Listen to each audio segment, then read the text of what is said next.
নমস্কার বন্ধুরা, সুনিতার হেসেলে সবাইকে স্বাগত। আজকের পর্বে শেয়ার করব আনারসের চাটনি।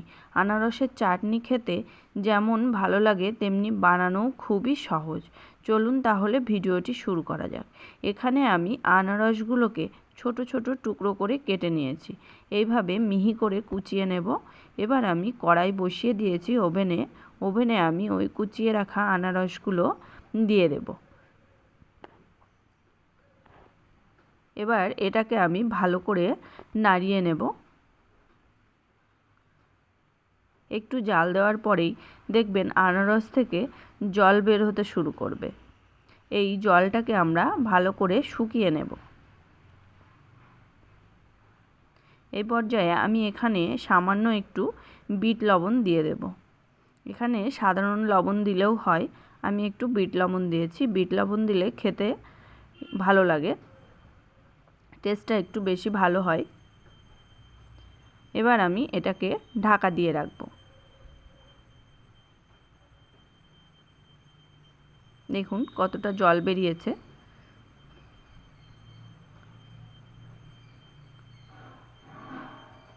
আবারও একটু নাড়াচাড়া দিয়ে আবারও আমি ঢাকা দিয়ে রাখব।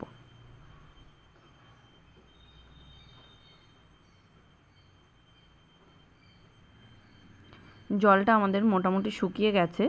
এবার আমি এখানে পরিমাণ মতো চিনি দিয়ে দেব। এই চাটনিতে জল দেওয়ার প্রয়োজন নেই। এই চিনিটা গলে যে রসটা হবে এটাতেই চাটনিটা হয়ে যাবে। এবার এটাকেও আমি এবার একটু ঢাকা দিয়ে রাখব। লো আঁচেই ঢাকা দিয়ে রাখব।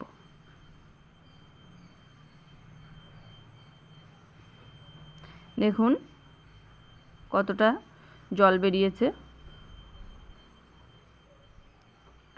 এবার আমি সামান্য একটু ভাজা জিরের গুঁড়ো দিয়ে দেব।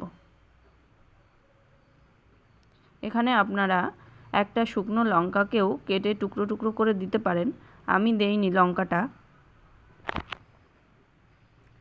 জিরের গুঁড়োটা ভালো করে মিশিয়ে নেব। এবার আমি এখানে 1 চামচ পাতিলেবুর রস দিয়ে দেব। দিয়ে আমি গ্যাসটা বন্ধ করে দেব। তৈরি হয়ে গেল আমাদের দারুণ স্বাদের আনারসের চাটনি। আমার এই রেসিপিটি কেমন লাগলো অবশ্যই জানাবেন। যদি ভালো লেগে থাকে সাবস্ক্রাইব করে পাশে থাকবেন। আজকের মতো এই পর্যন্তই। আবার দেখা হবে নতুন কোনো রেসিপি নিয়ে। ভালো থাকবেন, সুস্থ থাকবেন। ধন্যবাদ।